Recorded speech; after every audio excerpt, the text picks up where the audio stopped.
Friends, मेरे समझते आपका अपने विद्यालय आदर्श विद्यापीठ इंटर कॉलेज में स्वागत करता हूं। तो आज हम आपके लिए क्लास 10 की साइंस को लेकर आए हैं। जो हमारा आज का टॉपिक है आपका प्रकाश का परावर्तन, की रिफ्लेक्शन ऑफ लाइट।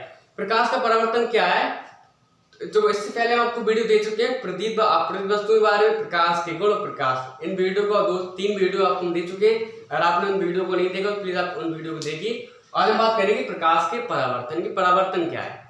तो परावर्तन क्या है कि प्रकाश की किरण का किसी पॉलिशदार पृष्ठ या अपारदर्शी पृष्ठ से टकराकर वापस उसी माध्यम में लौट आने की घटना। तो प्रकाश की किरण का किसी पॉलिशदार पृष्ठ या पॉलिशदार सतह से टकराकर वापस उसी माध्यम में लौट आने की घटना प्रकाश का परावर्तन कहते हैं। इस बात को लिख के बता रहे हैं आपको।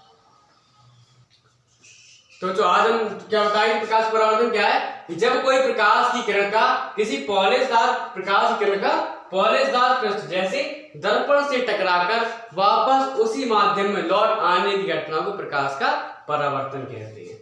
तो यहाँ पर दर्पण क्या है? दर्पण के वीडियो बात जो आपको अगली वाली वीडियो बताएंगे। वैसे आप दर्पण यहाँ पर इस बात को समझिए कि जिसके एक पृष्ठ मान चलो कोई कांच की प्लेट है। कांच की प्लेट में क्या करते हैं, एक पृष्ठ पर लाल ऑक्साइड का पेंट तथा दूसरे पृष्ठ पे परावर्तन घटना संभव क्या कहलाता है? दर्पण कहलाते हैं। इन दर्पण के टाइप को आपको दर्पण के प्रकार इन सब का वीडियो आपको लेकर आएंगे। तो इसी बात क्लियर होगी। जब कोई प्रकाश की किरण किसी पॉलिशदार पृष्ठ जैसे दर्पण से टकराकर वापस उसी माध्यम में लौट आने की घटना को प्रकाश का परावर्तन कहते हैं। इस बात को आपको समझा रहे हैं, देखो समझिए। ये आपकी क्या हो गई? पॉलिशदार पृष्ठ। क्या है आपकी? पॉलिशदार पृष्ठ। अभी आप पॉलिशदार पृष्ठ देख लो जी। अब आपकी हुई कि लाल ऑक्साइड में पेंट कर दिया हमने। अब आप इसे क्या बोलोगे? परावर्तक पृष्ठ। क्या बोलोगे आप?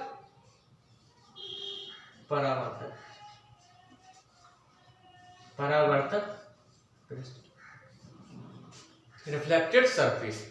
अब जो परिभाषा हमने बताई क्या है उसको समझते हैं कि जब कोई प्रकाश की किरण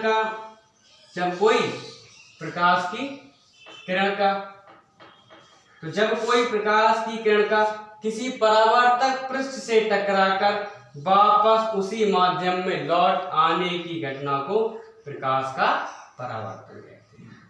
तो प्रकाश की किरण का किसी परावर्तक पृष्ठ से टकराकर वापस उसी माध्यम में लौट आने की घटना को प्रकाश का परावर्तन कहते हैं। बच्चों इतनी बात क्लियर हो चुकी होगी।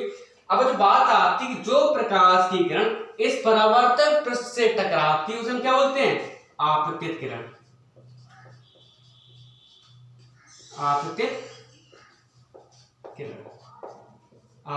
किरण इंसिडेंट रे।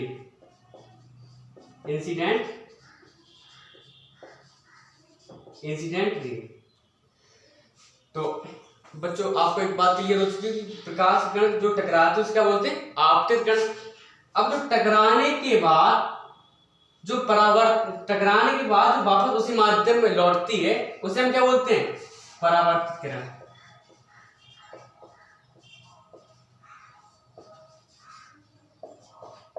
परावर्तित किरण यानी कि रिफ्लेक्टेड रे।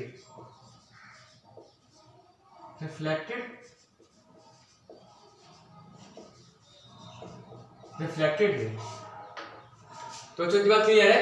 अब आपको पता चल गया है कि जो प्रकाश किरण इस परावर्तक पृष्ठ से टकराती है उसे हम आपतित किरण बोलते हैं, और टकराने के बाद उसी माध्यम में लौटती है उसे हम क्या बोलते हैं? परावर्तित किरण। इतनी बात क्लियर। अब जो बात आती है कि आपतित किरण इस परावर्तक पृष्ठ के जिस बिंदु से टकराती है उसे हम क्या बोलते हैं? आपतन बिंदु। बता दिए रहे आपतन बिंदु। इसे क्या बोलते हैं? आपतन बिंदु या पॉइंट ऑफ इंसिडेंस। तो जो बात क्लियर है, इसमें जहां जो आपतित इस परावर्तक पृष्ठ के जिस बिंदु से टकराती है उस बिंदु क्या बोलते हैं? आपतन बिंदु। अब जो बात आती है तो इसी आपतन बिंदु पर एक लंब खींचा जाता है। इसी आपतन बिंदु पर एक लंब खींचा जाता है जिसे हम बोलते हैं अभिलंब। इसे हम क्या बोलते हैं? अभिलंब। इसका क्या नाम है? नॉर्मल। इसको इंग्लिश में क्या बोल सकते हैं? नॉर्मल। तो क्या है बात, इतनी बात क्लियर कि आपतित किरण का, अब किरण तो पता चल गई कि प्रकाश किरण जो टकराती है वो आपतित किरण, टकराने के बाद उसी माध्यम में लौटती वो परावर्तित किरण, और जिस बिंदु पर टकराते उस बिंदु को आपतन बिंदु, और उसी आपतन बिंदु पर अभिलंब का निर्माण होता है। इतनी बात क्लियर। अब बच्चों को बातें हैं जो आपको एक बात, जो परावर्तन के नियम, उन बातों को आपको बता दे रहे हैं, तो इसका आप पहले स्क्रीनशॉट ले लीजिए। तो आज हम बात करेंगे परावर्तन के नियम के बारे में। पहले इस बात को थोड़ी बात समझ लीजिए कि जो आपतित किरण व अभिलंब के बीच जो कोण बनता है उसे हम बोलते हैं आपतन कोण, यानी कि कोण आई, उसे हम बोलते हैं, लिख दे रहे हैं आपतन कोण, आपतन कोण यानी कि कोण आई। किसकी कोण बनता है? आपतित, अब लिख लेना अपनी बुक में लिखना, आपतित किरण तथा अभिलंब के बीच बना कोण आपतन कोण, आपतित किरण तथा अभिलंब के बीच बना कोण आपतन कोण। इतना क्लियर है। अब जो बात आएगी अभिलंब तथा परावर्तित किरण के बीच जो कोण बनता है उसे हम क्या बोलते हैं? परावर्तन कोण। कैसे क्या बोलते हैं? परावर्तन कोण। हाँ लिख दे रहे आपको, परावर्तन, परावर्तन कोण यानी कि कोणा। तो कोणाई पता चल गया, कोणार पता चल गया, यानी आपतित किरण तथा अभिलंब के बीच बना कोण कोणाई यानी आपतन कोण, तो अभिलंब तथा परावर्तित किरण के बीच बना कोण परावर्तन कोण यानी कोणार। इतनी बात क्लियर। अब जो आपका फर्स्ट नियम आता है वो क्या कहता है? फर्स्ट नियम आपका क्या है? तो आपको फर्स्ट नियम समझा दे रहे क्या है। देखो, जो कोण आई का मान है कोण आर के बराबर होते हैं, यानी कि आपतन कोण, जो फर्स्ट नियम क्या है कि आपतन कोण परावर्तन कोण के बराबर होता है। जैसे मान चलो कि आपतित किरण तथा अभिलंब के बीच कोण मान चलो थीटा है, कितना है? थीटा है, तो अभिलंब तथा परावर्तित किरण के बीच बना कोण भी थीटा होगा। कितनी बात क्लियर है। अब बच्चों बात आती है, बात को समझिए आप, जैसे ये आपकी सतह हो गई, क्या है? परावर्तित पृष्ठ, क्योंकि एक पृष्ठ पे लाल ऑक्सीकरण पेंट है और दूसरे पृष्ठ आपकी परावर्तित घटना समूह होगी। तो क्या होता है, जो आपको अभिलंब होता है वो इस पर, किस पर? अभिलंब यानी लंबवत है, इस पृष्ठ पे कैसा है? लंबवत है। जब इस पृष्ठ पे लंबवत है, अगर इसका पूरा एंगल आप देखोगे आप, जो इस पृष्ठ के बीच कितना होगा? 90 डिग्री का होगा। कितना होगा? आप इस तरफ से देखिए, यहाँ पे 90 डिग्री का होगा। अगर मान चलो कि आपतित किरण तथा अभिलंब के बीच कोण 30 अंश का है, कितने अंश का है? 30 अंश का है। तो अगर आपसे पूछे कि आपतित किरण तथा परावर्तित पृष्ठ के बीच कोण कितना है, तो आप बता दोगे। टोटल तो इतना 90 है, तो आप कितना हो जाएगा? 30 यहाँ, तो आपतित किरण अभिलंब के 30 हो गया, इधर कितना हो जाएगा? 60 अंश। यही बात इसमें, अगर आपतित किरण तथा अभिलंब के बीच कोण 30 अंश का बना हुआ है, तो इधर भी कोण कितना बनेगा? 30 अंश। तो इधर भी जो आपका परावर्तित किरण तथा परावर्तित पृष्ठ के बीच जो कोण होगा कितना होगा? 60 अंश का। एक कुछ बातें थोड़ी आपको सवाल न्यूमेरिकल लगाने में थोड़ी सहायता करेंगी, तो इस बात को समझ लीजिए। तो आपको फर्स्ट नियम लिख दिया, आपको फर्स्ट नियम क्लियर हो चुका होगा कि आपतन कोण परावर्तन कोण के बराबर होता है। इसके बाद को लिख दे रहे हैं आपको।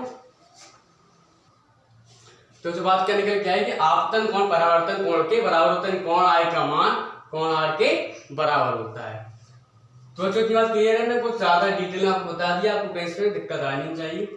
अब इसका दूसरा नियम आता है। दूसरा नियम क्या कहता है कि आपतित किरण यानी इंसिडेंट रे और रिफ्लेक्टेड यानी कि परावर्तित किरण, आपतित किरण, परावर्तित किरण तथा अभिलंब तीनों एक ही तल में होते हैं। मान लो पूरा बोर्ड आपका एक तल है, हमने इसमें जो ग्राफ बनाया है वो आपका तीनों एक ही तल में होते हैं। यानी अगर आप किसी पेपर में इस ग्राफ को बनाओगे तो वो उसका जो कागज में आपने बनाया इसको, तो एक उसका तल होता है। तो आपको इस बात को लिख दे रहे हैं कि आपतित, तो उसका सेकंड नियम क्या है कि आपतित किरण परावर्तित किरण तथा अभिलंब तीनों एक ही तल में होते हैं। अब कुछ साफ कर दिया इससे आपको दिक्कत ना हो।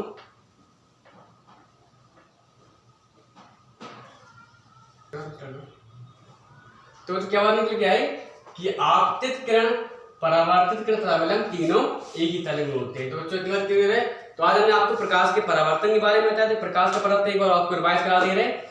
कि प्रकाश का परावर्तन क्या है कि जब कोई प्रकाश की किरण का किसी पॉलिशदार पृष्ठ जैसे दर्पण से टकराकर वापस उसी माध्यम में लौट आने की घटना को प्रकाश का परावर्तन कहते हैं। बता चुके हैं कि जो प्रकाश किरण इस परावर्तक पृष्ठ से टकराती है उसे आपतित किरण बोलते हैं, और जो प्रकाश किरण इस परावर्तक पृष्ठ से टकराकर वापस उसी माध्यम में लौटती है उसे हम परावर्तित किरण बोलते हैं। और आपतित किरण, और किरण पता चल गया कौन सी किरण थी, तो आपतित किरण इस परावर्तक पृष्ठ के जिस बिंदु से टकराकर परावर्तित होती है हम उस बिंदु को आपतन बिंदु बोलते हैं, पॉइंट ऑफ इंसिडेंस बोलते हैं। और उसी आपतन बिंदु पर एक अभिलंब का निर्माण होता है, तो उसी आपतन बिंदु पर एक अभिलंब होता है बट जो किस प्रकार से होता है, जो एकदम वर्टिकली लंबवत होता है, किसके, उस पृष्ठ के लंबवत होता है। और तो उसका नियम क्या आता है कि आपतन कोण परावर्तन कोण के बराबर होता है। बता चुके अगर आपतित किरण तो परावर्तित किरण के बीच जितना कोण आपतित किरण व आपतित किरण व अभिलंब के बीच बनता है, ठीक उतना ही कोण अभिलंब तथा परावर्तित किरण के बीच बनता है। तो जितनी बात क्लियर है। तो टोटल अगर इसका कोण देखा जाए इस प्रकार से कितना 90 का होगा, इस तरफ भी 90 का होगा, 180 का है, 180 का है वर्टिकल लंबवत अभिलंब। उसका जो दूसरा नियम क्या आता है, आपतित किरण अभिलंब तथा परावर्तित किरण तीनों, आपतित किरण अभिलंब तथा परावर्तित किरण तीनों एक ही तल में होते हैं। तो इतनी बात क्लियर हो चुकी है आपको। तो आपको ये बातें क्लियर हो चुकी होंगी। अगर फिर भी आपको इस वीडियो में कोई दिक्कत आती है तो प्लीज आप हमें कमेंट सेक्शन में लिख सकते हैं। हमारे जो ग्रुप बना हुआ है व्हाट्सएप ग्रुप क्लास 10 के लिए, आप उसमें अपनी प्रॉब्लम को बता सकते हैं। ठीक है बच्चों, थैंक यू बच्चों।